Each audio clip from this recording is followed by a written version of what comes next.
master's was the need to deepen my knowledge about the area of my area of interest. So yes, I was doing work and working in that area, but then I saw the need to go elsewhere, learn in a different environment, interact with people from all over the world who intend to do the same thing, and then grow not just my network and my knowledge, but also skills. Is it brain drain? So I'll answer this question in two. I'll answer from my perspective, and then I'll answer from the perspective of a large number of young lawyers who are in diaspora, either for studies or for left for one reason or the other. So for me, pretty much like you, I do intend in the near future to return to Nigeria because I sincerely believe in the fact that the learning here is for the purpose of development back home. But that answer might not be a true reflection of what the large number of young lawyers are thinking, young lawyers who have left for the same thing are thinking. Because if you ask 10 people, maybe one or none will be willing to come back to Nigeria after the master's program, because there are certain things that need to work back home for them that are not working. And I'm hoping that during the course of this, I will have time to join some of the things that I think are the touch points for lawyers who typically leave and do not want to come back. Thanks for that, Caleb. We'll come back to an interesting point there, but why don't I pivot to Anili? You founded one of the leading firms in Nigeria. It's still moving on. From a founder perspective, as a lead partner as well, and coming from the economics of it, what are your thoughts regarding minimum wage, adequate wage, and then maybe later on we'll touch back on the professional development bit? Because it's also, and one point I would like you to also talk about is, how does that all pivot into the law firm as a business? Thanks, Niall. It's a very interesting concept about minimum wage, because I think the first thing we need to think about is to take an entrepreneurial view. Many law firms can't pay a certain amount because they don't even earn enough to pay what some lawyers expect, right? And it's the reality. Some of us started law firms and we couldn't pay ourselves a salary for 1 year, 2 years, sometimes 3. You just dipped into the till to keep yourself going. So when we talk about minimum wage, we need to be careful, because some young lawyers who decide that they want to set out on their own at 3 years post call, 4 years post call, may not be able to pay themselves the minimum wage, talk less of pay other lawyers that minimum wage. I think that wages should be democratized. People should pay what they can afford to pay. People should go and apply places based on the wage they think they want to earn. If they pass the interview, all well and good. If they don't, they should take a pay cut and go somewhere else and earn what that firm can pay them and try and work their way up.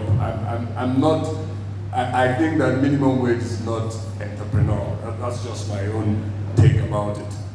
The market should determine what people get paid, and we should just see how it goes. What was your second question?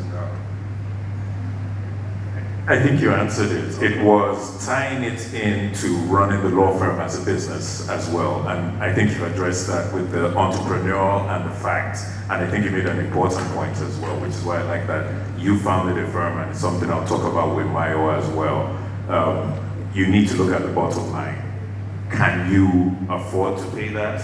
And should the minimum wage or the wage found in a law firm be reflective of the law firm size or earnings itself? Thank you for that. I will go to Mo next. Mo, you have an advisory practice that I understand kind of straddles Lagos and in the US. Now, if I may, and I think to kind of give insights to our audience and also help them, in their journey and their thought process as well. Could you give us a bit of flavor into how you ended up deciding to study in the US, and then was it a professional development issue? Is it brain drain? And now that you operate kind of on both sides of the Atlantic, what led you to kind of pick this business model that you operate under? Okay, hi everybody. It's really a pleasure to be here. So your question is interesting because I didn't particularly pick the business model, but then I would give some more background into how this kind of ended up here. So when I left Nigeria, I really wanted to focus on the tech space. And this was a couple years ago. I was just telling someone how there's so much growth in the tech ecosystem. A few years ago, it wasn't, a lot of the things that you see right now just didn't exist. So I knew, and even as, tech as a standard practice or as an area of practice was something that came to me because a friend had told me about this idea of using QR codes to buy stuff from the grocery stores. And I was like, well, is that possible in Nigeria? Let's see. So I just got intrigued. I was fresh out of law school. So even while I was still working, I was trying to find as much information as I could about being a tech, venture capital lawyer. And I just didn't find enough. I mean, the closest was private equity, but it still wasn't what I wanted to do. So for me, leaving Nigeria at the time was because I wanted to study more into this ecosystem. And then, of course, all of the literature that you have around tech and venture capital, a lot of it was coming from the US. So I was naturally pulled to that environment. I also wanted to do a lot of stuff around human rights as well. And then there was this area of practice called business and human rights, and I saw a school that offered a good program in it, and then that was it, right? So, I mean, for me, I'm very big on impact and development. So as soon as I was done with school, I knew I was going to come back home. It was just a question of when, right? But at the same time, the technology ecosystem was experiencing this boom. And I remember my job was actually right there on Wall Street. One day I just said, you know what? I'm going to leave this very comfortable job in New York, and I'm going to start a law practice that can provide advisory services to African entrepreneurs who are, registering business in the US, trying to get investor capital in the US, because a lot of my friends were doing it anyways, and then New York firms were charging them so much money, and I was like, hey, I'm a lawyer who can do this. I spoke to my partner who was qualified in the US at the time. She was qualified before I was. So I said, you know what, let's do this thing. We could actually create this practice where we focus on cross-border entrepreneurs, and that's kind of like how Vasiligo was born.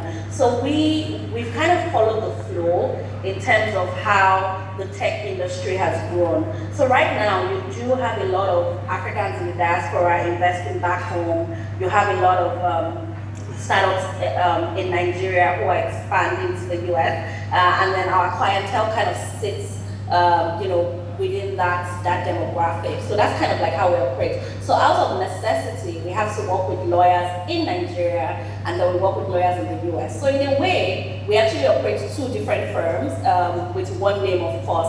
The US practice, totally different from the Nigerian practice, but that's kind of like how, but the clientele is most times the same, or there's an overlap. Does that answer your question? Yes, it does. But before I let you go, so would you say that the idea of remaining in the US, was it deliberate or by chance? When you left Nigeria, did you know after your degree, which I would call professional development, that you would stay for a while, or it's when you got there that you're like, and you know what, I'm gonna hang back a bit? Well, I knew, actually, I wanted to end in dollars, I wouldn't lie to you. So I knew that I was going to stay back, right? You know, it was just, and the opportunity, so I was lucky to go to a very good school that also offered me the opportunity to teach right after. So right after I was done with my master's, the school was like, hey, do you want to stay on and do this thing? So it was just a fantastic opportunity for me. But I knew that it was a way for me to, you know, earn in dollars and also save. And yeah, so I knew that at least minimum I was going to spend 5 to 6 years in the US. I knew that. Thank you for that. Mayo, you've started a firm, and it's getting significant work now. It's rising through.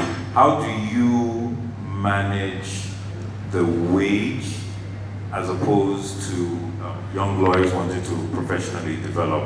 And one thing from this angle, as a business founder, as an entrepreneur, you want to be able to possibly give back as much as you can to those helping you make the money, but there are other business contingencies. So with that frame, I've got 2 questions. One, that I threw to Aini. What are your thoughts on minimum versus adequate wage? How does one balance the business case of paying your associates the best you can, but also recognizing that business can ebb and flow, so you need to make provisions? I remember telling one of my associates that we needed to make provisions for at least 6 months of salary, assuming no work came in at all, right? What are your thoughts on that? Living versus adequate wage, and then professional development. How does that work in the development of a career of a lawyer in your firm?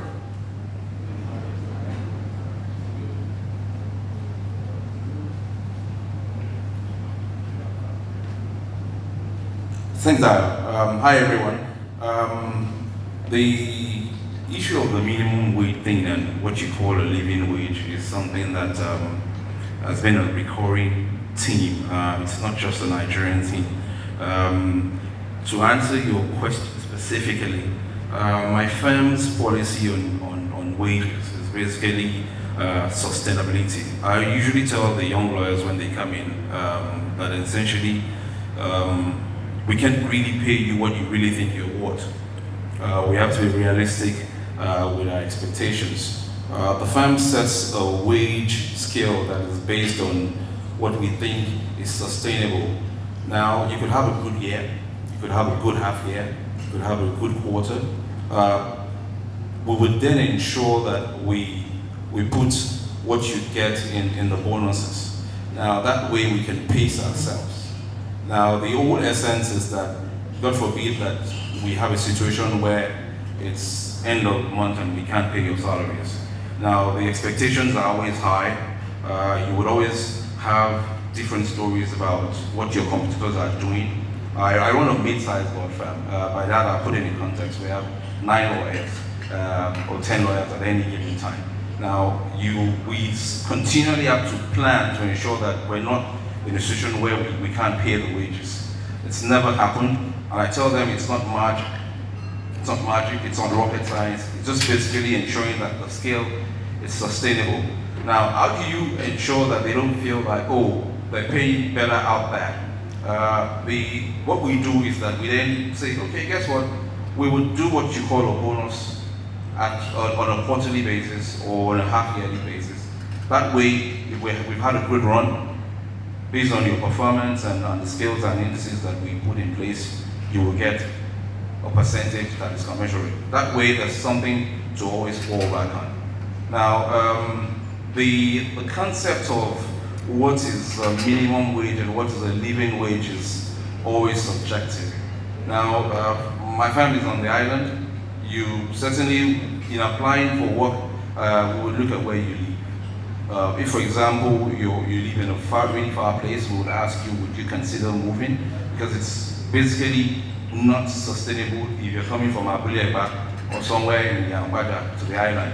So these things are issues that we keep talking about, we keep looking at ways to ensure that we keep our fee earners happy. I'm aware that this administration, and when I say this administration, I'm talking about the Olumide Agbata administration has a Remuneration committee that is actually looking into these issues. Now, it's very difficult because these things are determined by the market. Now, we have a situation where we have so many lawyers being churned out in their thousands on every year. We're in core week right now. I understand the numbers coming out from all the 6 campuses it's really crazy. The amount of applications we get, and when I say this, I know that you understand what I'm saying, is really, really intriguing because there isn't that much work out there. But essentially, regardless of all of that, I think that as employers, we need to pay what you call a dignified living wage. Now, the concept of what a lawyer is such that we should be dignified. It creates a situation of balance. You don't want fee earners who work in your office and really can't even get to work. There's so many things that need to be reviewed. I've had really, really bad narratives of what young lawyers have had to deal with. I currently serve as the Secretary of the Disciplinary and Ethics Committee of the branch. We've had a few petitions which are connected to unfair labor practices. You'll be shocked that in this time and age, some lawyers still employ young lawyers without even issuing them a letter of employment. It's that bad. So essentially, to answer your question, there is no paying, it's not sustainable to say that we must have a standard minimum wage. It's simply not sustainable. But what we can do is to keep talking about it, and if possible, as an association, the NBA should consider recommending a minimum scale for certain ranks. We can use comparative analysis. In the UK, for example, I understand that new qualified entrants are required to be paid a certain amount of money. For example, if you're working in the city or you're working in London, the minimum that you're required to get is at least 20,000 and X amount of money, a little bit over that fraction. If you're working outside of London, there's a minimum amount of money that you're required to pay as well. So I think we can adapt those kind of scales in such a way that we can have a balanced system.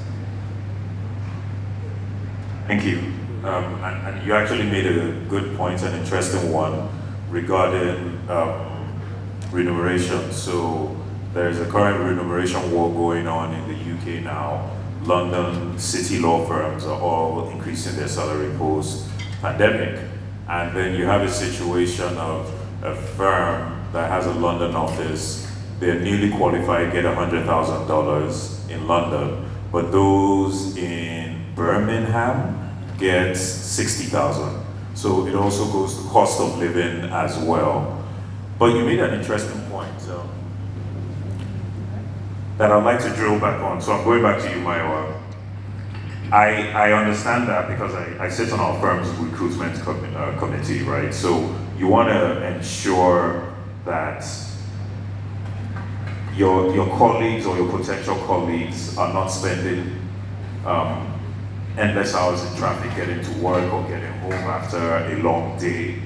But doesn't that create a bit of an ecosystem where if they're living out there, right, and therefore they can't come into what I'll call the city set of firms, which pay more, then it's almost a bit of a vicious cycle that they end up staying kind of in the Lagos version of Birmingham, and therefore they will not be able to either get the experience to move up in a firm or be able to earn more.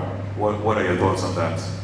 So what we do is that we essentially encourage you to move, and there's an incentive for that. For example, if you meet all of the parameters for employment, and it appears that that's the only issue that you have, we actually have a structure for that. We actually would give you an allowance that covers that bit as well. Now, essentially, the only reason why we would not employ you, we're not willing to move. It's the last thing we consider naturally. You will have met certain parameters before we then look at that item on the box, your proximity to office and the business area. Okay, thank you. I'd like to ask your thoughts on the brain drain. You've been in practice, you've founded a firm, your firm's still going on. Is it an economic situation as per Nigeria generally? Is it because the law firms aren't doing as good of a job as they could? That we're not restricting it to lawyers, but I'm trying to determine, is it a country issue or is it a law firm issue? Is it a bit of both? I think fundamentally it's a country issue. If you trace the issues around brain drain and people leaving the country, it's cyclical, right? I got out of law school at a time where we were under military regime, one of the worst times in this country's history. And I lost count of the number of people, friends, who left law school, thereabouts, who I escorted to the airport. I did that run at least over 20 times. When we go to the airport, there's this restaurant up there, it's been there forever, Abilis. We go to Abilis, we have a lovely drink, we escort them